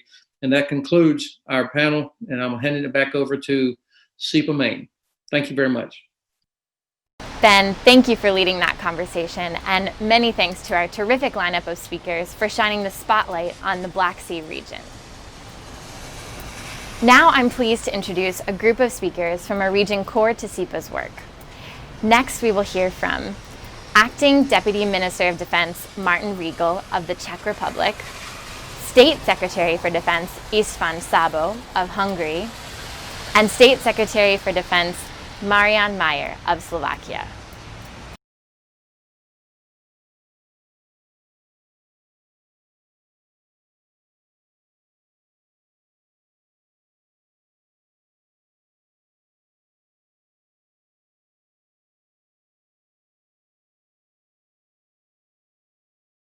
Dear organizers, first of all, let me thank you for the opportunity to address this forum, and also I'd like to convey warmest greetings of my minister, Lubomír Metnar, who unfortunately couldn't join us. I highly value the work of the Center for European Policy Analysis is doing, and for me it is a pleasure to have this opportunity to share with you a couple of thoughts on the role of the Central Europe plays in NATO. Deepening of the relations between the United States and Europe is naturally in the Czech Republic's essential interest. The center point of the Transatlantic link is NATO, in which the United States plays a pivotal role. For a majority of the Central European countries, including the Czech Republic, the alliance is the primary guarantor of security. For Central European countries, their accession to NATO marked a geopolitical milestone. It wasn't just about acquiring security guarantees, but it was also an important symbol. By entering the alliance, the countries of the former Eastern Bloc joined the community of free democracies. Given the turbulent geopolitical history, the countries of Central Europe are very well aware of the crucial aspect of the NATO alliance. We shouldn't forget centuries during which Central European countries were liable to be dominated by their stronger neighbors, such as Austrian Empire, Germany, or Soviet Union. But there are tendencies to take NATO for something granted, something that we actually do not need to care much for, something that works per se, but nothing is farther from the truth, as proven by a look back to recent history.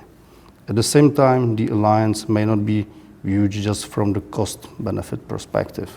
NATO is much more than a marriage of convenience, whose value can be expressed in a sum of figures. Yes, NATO came into being to provide collective security to its members. At the same time, it creates an environment of stability that we benefit from in many other domains, including the economy. We have to keep that in mind, particularly in time when NATO and its future are so much frequently discussed. As Central European countries, we naturally engage in these debates. Threats have been on the increase in recent years, as we also feel in what has been a calm Europe. The ongoing COVID-19 pandemic has rang an alarm bell too. It is not written anywhere that the next crisis cannot be a security one. First and foremost, the Central European countries' role is to be responsible allies. That involves the efforts to live up to the commitments and build capabilities necessary for ensuring defense for the common area. We must continue to provide practical assistance to our allies, for example, in the form of air policing, or carry on deploying our troops into crisis areas as a part of NATO operations. The Czech Republic has engaged in a variety of those missions on a sustained basis. At the same time, despite that unfavorable development of the economy, we press ahead with the costly modernization of the Czech armed forces. Our goal is clear. We do not want to be a fair dodger who only uses NATO and does not give anything in return. It is equally important to approximate the European Union and NATO. The activities of both organizations must not duplicate each other. That could both increase bureaucracy and leave many plans just on paper. The public confidence logically decreases in such situation. We must also correctly respond to the change of the security environment. Besides traditional geographical conditions threat, new ones emerge, substantially less easy to grasp. That goes from cyber attacks through hybrid campaigns to the risk associated with supplies of strategic material. New threats nevertheless do not replace the old ones. They rather complement and multiply them. That is something we, the Central European, often emphasize. What Central Europe can offer to NATO is a realism arising from the conviction that membership in NATO is not just a calculation, that it is a realism free of excessive ambitions that will not reach fulfillment anyway. A realism building on what has been already proven, and concurrently a realism that understood the necessity of innovation. I would like to wish us to harness those principles. At the end, the best way to develop a cooperation between the United States and Central Europe is an effective, strong, and credible NATO. Thank you.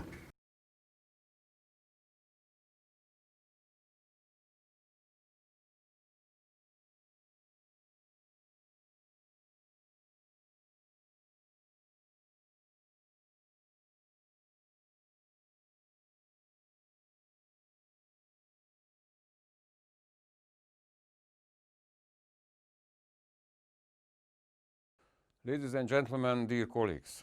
First of all, I'd like to express my appreciation to the Center for European Policy Analysis for organizing this forum and for the opportunity to share the Hungarian perspective in line with my V4 colleagues on transatlantic security and defense. Hungary truly values the hard work this institution has undertaken in a challenging environment to preserve the close transatlantic relationship. As you know, Central Europe has experienced profound security shocks in the past decade.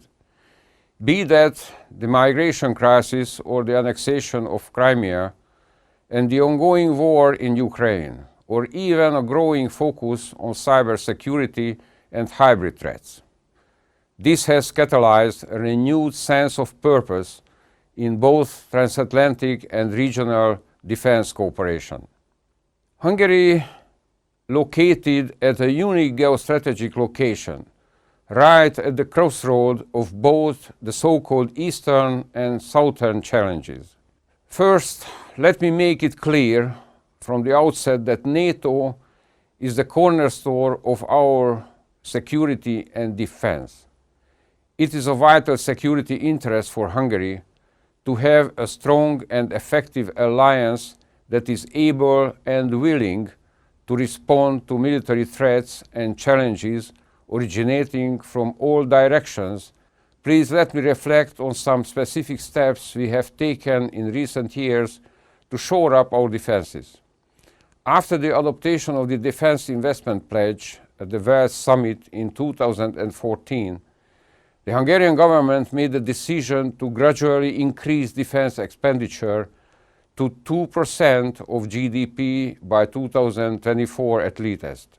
In practice, this means that in under a decade, we are to almost triple our defense expenditure in nominal terms. At the same time, we have launched a comprehensive and systematic modernization program with the acquisition of modern military equipment. The program is in line with our NATO commitments, and it places much emphasis on the interoperability of our forces with our allies. We also intend to revitalize our national defense industry. Hungary remains fully committed to the stabilization of the Western Balkans. In our view, long-lasting stability cannot be achieved without the full Euro-Atlantic integration of the countries in the Western Balkan region. Based on our kindred culture and joint history, countries of the Central European region know and understand each other. Therefore, the Visegrad 4 cooperation is based not only on common interests, but also on shared values, which reinforces our commitment to each other. We enduringly support our fellow V4 members, share their concerns, and help them in their endeavors. Our flagship project, the V4 EU Battle Group, is an important contribution to European security and supports our common training and capability development efforts. Last but not least, Hungary wants to assume an even more active role in regional cooperation with the intention to strengthen the deterrence and defense posture of NATO and to contribute to European security. Together with Croatia, we are creating the Multinational Division Center headquarters in Hungary with the aim to establish a NATO C2 element in our region. As a final remark, let me emphasize again that Hungary understands that the European allies should do more regarding their security. We are increasingly taking on our share from NATO's efforts to strengthen stability and security in the Transatlantic region.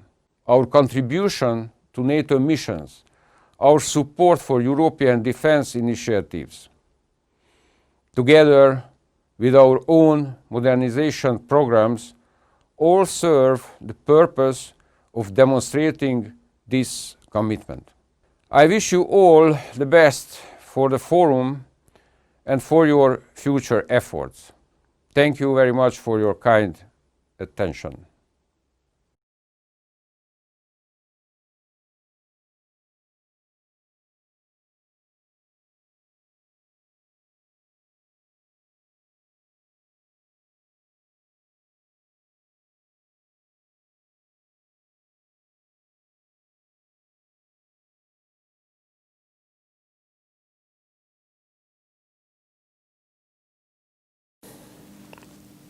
Good morning.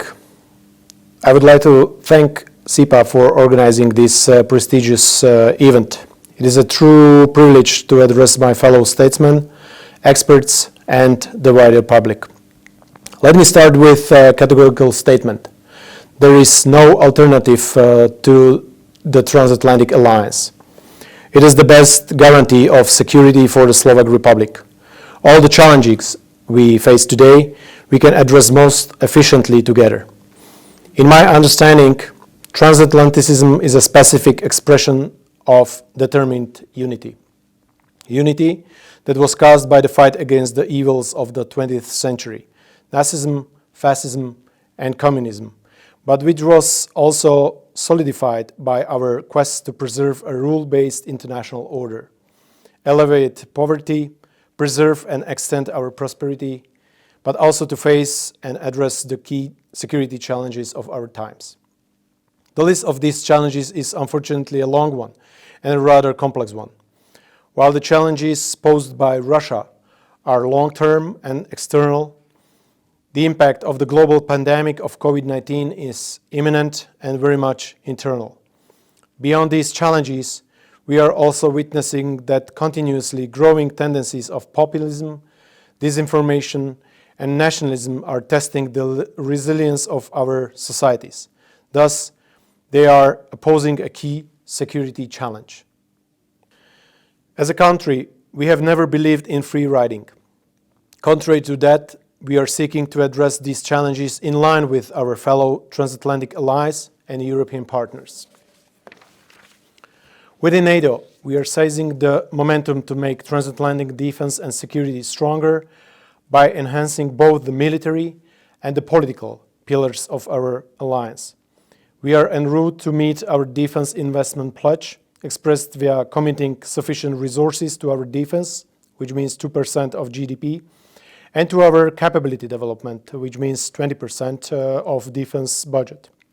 Actually, despite the challenges fiscal landscape of these days, the current Slovak government upholds its ambitions to fulfill the pledge by year of 2024. But it is not only about the finances. We believe in the balance in the so-called 3 Cs: cash, capabilities, and contributions. Thus, we are also emboldening our footprint in international crisis management. International operations and missions are a key indicator of our contribution, and I'm glad to state that Slovakia is maintaining its presence in the Baltics, in Latvia, in the Western Balkans, in Cyprus, in Afghanistan, in Iraq, and is starting its engagement in European training missions in Africa. With the European defense initiatives, such as PESCO or EDF, we are fostering the so-called European pillar of NATO. We are doing it with the primary aim to close the capability gap between Europe and the US, in order to make Europe a more engaged and capable stakeholder in the transatlantic alliance. While doing it, we have to avoid any duplication of the NATO's core role. Slovakia has a single set of forces. We cannot afford any kind of competition between NATO and the EU in defense. Our effort to enhance EU defense cooperation has to be complementary and in coordination with NATO. Slovakia has always been supportive of the participation of third states in PESCO projects, especially when it comes to our closest allies, and we urge for fast adoption of the decision on the third states' participation in the PESCO projects. We also believe in the need to invest more in capabilities development in Central Europe, following 2 tracks.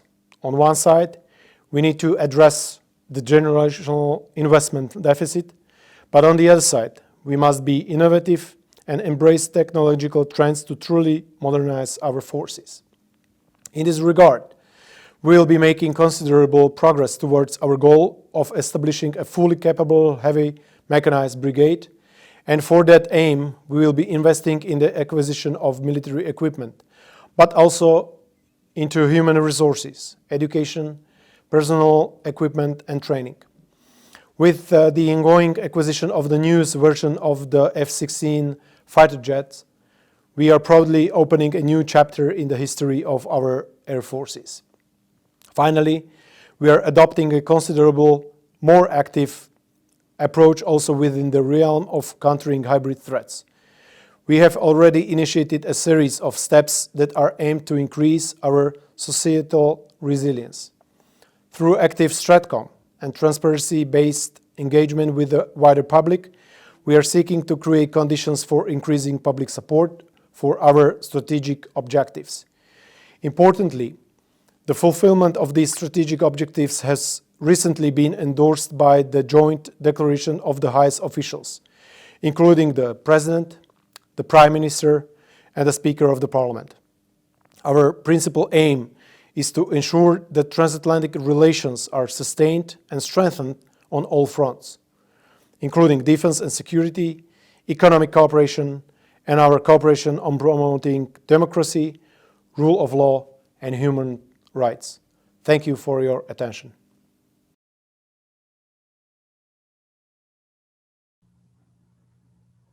Thank you, Acting Deputy Regal, State Secretary Szabo, and State Secretary Majer for your remarks and for closing out Day 2 of the CEPA Forum.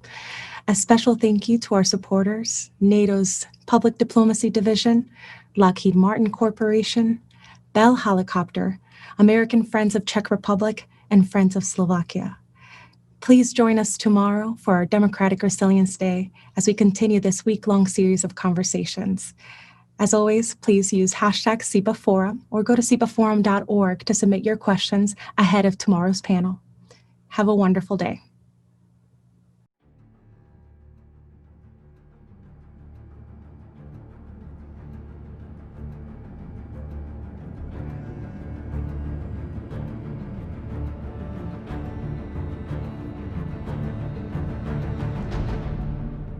As we speak, many nations fighting for their freedom, for sovereignty, for independence, for territorial integrity.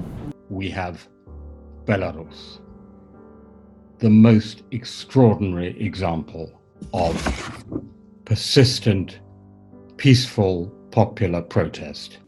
I was a student leader in the 2014 Umbrella Movement and then elected in 2016 as the youngest lawmaker in Hong Kong's history, and being expelled from the council by the Chinese Communist Party and jailed in 2017. I had a police protection for several weeks, and this was due to the possible threat from the Russian embassy.